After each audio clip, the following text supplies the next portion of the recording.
Teresa Flori De Grassi è la presidente nazionale di ANDOS, una delle più importanti e più longeve associazioni di pazienti che combatte contro il tumore del seno. Un'associazione, presidente, particolarmente viva e presente sul territorio. Sì, nasce diciamo diffusa, è un'associazione che nasce diffusa, ha 51 sedi autonome, quindi che si possono organizzare per dare quello che serve di più sul loro territorio di riferimento. Questa è la particolarità della nostra associazione: dove serve fare l'infodrenaggio facciamo l'infodrenaggio perché manca quello, dove però serve dare una mano alla prevenzione, allo screening, facciamo quello perché magari in quella regione c'è maggior necessità di appoggiare lo screening. Quindi l'associazione si occupa di tutto quello che è la patologia mammaria, dall'educazione sanitaria fino alla presa in carico a seguire le pazienti che hanno problemi e evoluzione di malattia.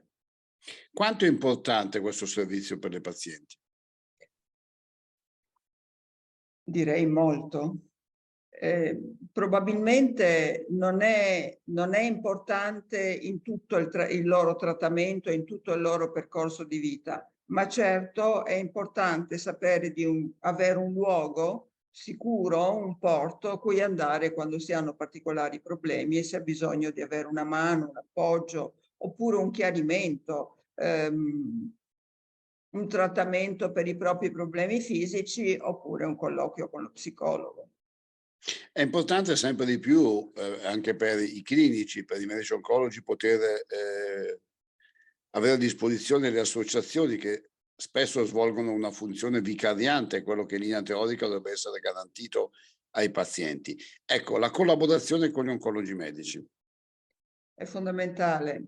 Da quando siamo nelle breast unit, ma anche da prima, è fondamentale la collaborazione perché è chiaro che l'associazionismo, le donne hanno una visione laterale, hanno un'altra visione del problema e hanno bisogno di portarla e di esprimersi e di favorire la comunicazione continua, perché è chiaro che il rapporto con l'oncologo che ti segue è il rapporto più strutturato nel percorso di cura, ma è altrettanto vero, e ci sono degli studi che lo dimostrano che se c'è, diciamo, un dare avere, cioè un rispondere continuo alle domande, alle richieste e un stabilire anche insieme che percorso di cura o almeno una comprensione del percorso di cura che si fa, il trattamento risulta meno problematico.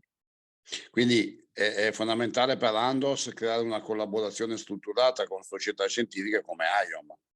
Assolutamente sì, è indispensabile creare questo rapporto strutturato, perché noi portiamo la voce delle donne e l'AION porta la voce chiaramente della scienza, della clinica.